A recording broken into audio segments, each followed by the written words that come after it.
어벤져스 2 한국에서 서울에서 찍는다고 시끄러울 때 기억나시죠? 아마 작년에 좀 더울 때 찍었던 걸로 아는데 마포대교를 통제한다부터 해서 시끌벅적했습니다.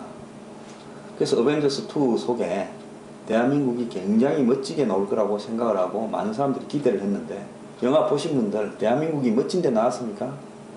뒷골목이나 뭐 산동네나 뭐 도로, 육교 이런 거 나와가지고요. 또 솔직히 말하면 화면이 빨리 진행이 돼서 그 속에서 옆에 있는 한국의 풍경도 보이지 않았다.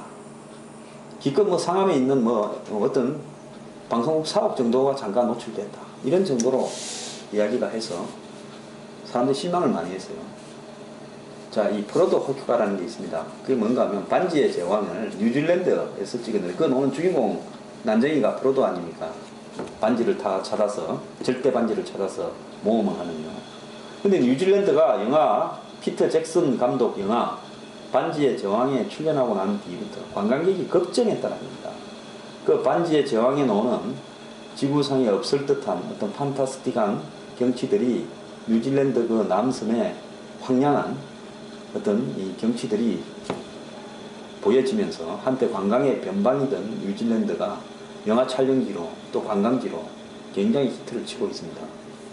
그래서 반지의 제왕 같은 그런 효과를 기대하고 서울시에서 아마 어벤져스 1편이 1000만을 넘겼으니까 2편도 최소한 그럴 거다, 넘었어요. 2편도. 그러고 기대하고 이 서울시를 제공을 했는데, 편의만 제공한 게 아니라 도로를 막고 뭐 예를 들어서 그 통제해주고 이런 각종 편의만 제공한 게 아니라 돈도 26억을 환급을 해줬답니다. 제작비. 한국에서 쓴 제작비가 그 뭐 한 80억 정도 되는 모양인데 거기에 한 30%인 26억을 제작사에 돌려줬다는 겁니다. 자, 근데 거기 영화에 나온 한국의 모습, 마치 IT 첨단 국가로서 빛과 번쩍한 한국의 모습이었습니까? 그 뭐 샛빛 둥둥섬인가, 그 뭐 지어가 제대로 쓰지도 못하고 망해가 있는 거기 한번 모양 나온 걸로 알고 있고요. 나머지는 제대로 나오지도 않았지 않습니까? 뒷골목 나오고. 그 이전에요, 그 본 시리즈 알죠? 영화 본 시리즈에서 그 주인공이 바뀌면서 본 레가시가 서울에서 촬영을 한다 해서 기대를 많이 했는데, 그 서울 뒷골목만 나오면서 지저분한 서울의 모습들을, 골목을 뭐 오토바이 타고 다니는 이런 모습만 나왔죠. 자, 영화 속에 한국을 노출시킨다면 한국의 환상적인 한국만의 경치도 있고 또 한국이 세계적으로 자랑하는 문화 콘텐츠나 여러가지 IT도 있습니다. 근데 그런 모습이 아니라 그냥 한국의 후줄거래한 동네에 뭐 족발집 간판도 나왔던 걸로 보이는데, 그런 모습을 복덕방, 족발집 이런 거 모습 노출시키고 편의 제공해준 데 모자라서 26억을 주는, 이거 뭔 돈입니까? 관광, 뭐 문화진흥기금 이런 걸로 줬을 거예요. 그럼 관광기금이 어디서 나왔습니까? 정부가 국민의 세금에서 조성한 돈 아닙니까? 해외여행 가는 분들 관광기금 안 내나 모르겠어요. 자국은 이런 어떤 부분에서 굉장히 실망스럽다. 왜 우리나라는 뭐든지 하는 꼴이 이 모양입니까? 그 영화를 1200만이나 보고 돈 대주고요. 그 진짜 영화 허접했다고 이렇게 평이 나 있지 않습니까? 그 허접한 영화에 국민들 한 1200만이 보러 가서 돈 보태주고, 그 다음에 정부에서 관광기금으로 26억을 더 주고, 정말 뭐 주고 뭐 맞는 격입니다.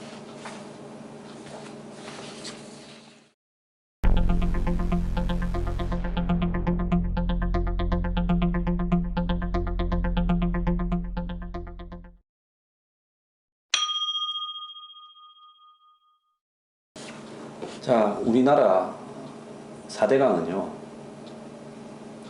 완공한 지 뭐 한 2년밖에 안 됐는데도 무너지고 있다, 뭐 제대로 공사가 안 됐다, 녹조가 한다, 온갖 시끄럽습니다. 20 뭐 몇 조가 들어갔죠. 그런데도 벌써 이렇게 시끄러운데요. 영국의 7대 불가사의가 런던 하수도랍니다. 140년 전에 아무데나 오줌 누고 아무데나 버리고 해서 런던 시내가 악취로 진동하니까 계획적으로 하수도를 140년 전에 만들어졌습니다. 이 하수도가 생기기 전에는 런던 시내가 우리가 셜록 홈즈 같은 거 영화에서 보는 그 런던 시가 당시에는 똥냄새, 오줌 냄새, 쓰레기 냄새가 진동하던 시였습니다. 이걸 극복을 하려고 템즈강으로 하수도를 길게 빼가 바닷가로 나가는 하수도를 만들었는데요. 그때 이제 한참 콜레라가 유행하고 장티푸스가 유행하고 이래가지고 14,000명씩 막 죽고 하니까 영국 정부가 국려지책으로 만드는 겁니다. 이때 이 하수도위원회의 책임 토목기사가 된 베젤 제트라는 사람이 계획을 짰는데요. 당시로서는 뭐 세계 최대의 사업이었습니다. 토목공사였죠. 그래서 885km의 지하 터널을 만드는 겁니다. 거기 보면 사람 키의 몇 배가 돼가지고 우리가 영화에 보면 막 하수도 안에서 추격전 벌어지는 장면이 영국 아니면 런던 아니면 파리의 하수도입니다. 파리의 하수도도 나폴레옹 3세가 굉장히 잘 만들었습니다. 그것도 140년 이상 썼어요. 당시에 영국 인구가 200만이었는데 미래지향적으로 설계하자 해서 400만을 기준으로 만들었다는 겁니다. 그러니까 한번 보십시오. 한국 같으면 인구가 2배가 될 때를 대비해 가지고 여유 있게 만들자 이런 걸 기사가 주장한다고 토목기사가 그 이야기를 들어줬겠습니까? 어차피 이건 한 번밖에 못 하는 거다. 그렇기 때문에 항상 예상치 못한 게 있을 수 있으니까 파이프 직경을 2배로 하자고 했다는 겁니다. 그래서 사람 키의 2배 높이인 3.5m의 하수도 터널을 팠다는 거예요. 그런데 2000년 들어서 영국 인구가 840만 명으로 늘어나고 샤워도 옛날보다 훨씬 많이 하고 하니까 이 용량이 딸리니까 영국 정부가 이걸 이제 다시 만들겠다. 이렇게 8조 원을 들여서 만든다. 아마 이 사람들은 이제는 1600만 인구가 늘어났을 때 대비해서 만들 겁니다. 뭔 일을 하면요. 100년 대계가 아니라 이 140년 대계한 영국의 하수도처럼 4대강도 하고 자원외교도 하고 또 더 나아가서 무기도 들려오고 해야 될 건데 우리나라는 어떻게 하는 게 매번 몇 년 앞도 못 내다보고 했다가 이런 난리를 치고 있는지 모르겠습니다.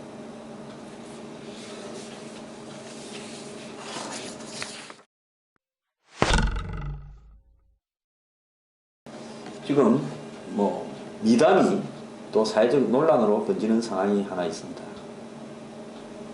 북한이 지난주부터 전쟁 위기를 조성하니까 젊은 잔병 2명이 나서서 전쟁을 연기하겠다 해서 50명까지 늘어났답니다.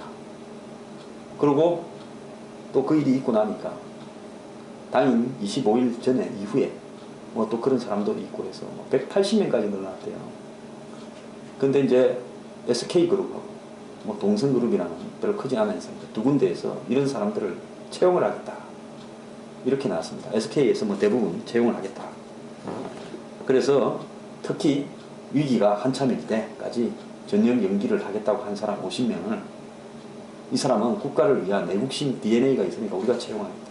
요즘 SK 최 회장 정말 열심히 잘합니다. 평소 이렇게 했더라면요. SK는 삼성을 능가하는 세계적인 기업이 됐습니다. 근데 뭐 사람이 닥쳐야 하는 거죠. 저부터도요. 뭐 그 전에 어떻게 잘을 하겠습니까? 어쨌든 최 회장이 감방에 갔다가 8.15 대통령 특사로 풀려나고 난 다음에 투자를 하겠다, 고용을 하겠다, 특히 뭐 이런 전역을 연기한 애국심이 있는 사람이야말로 우리 회사가 필요한 사람이다. 이렇게 해서 채용을 하겠다고 발표를 했는데 뭐 이까지 됐으면 또 미담일 수 있는데 이제 이러다 보니까 SK가 이 사람을 채용을 하면 또 모집을 해야 될 정규 TO에서 줄어들어서 다른 사람이 불이익을 보는 게 아니냐.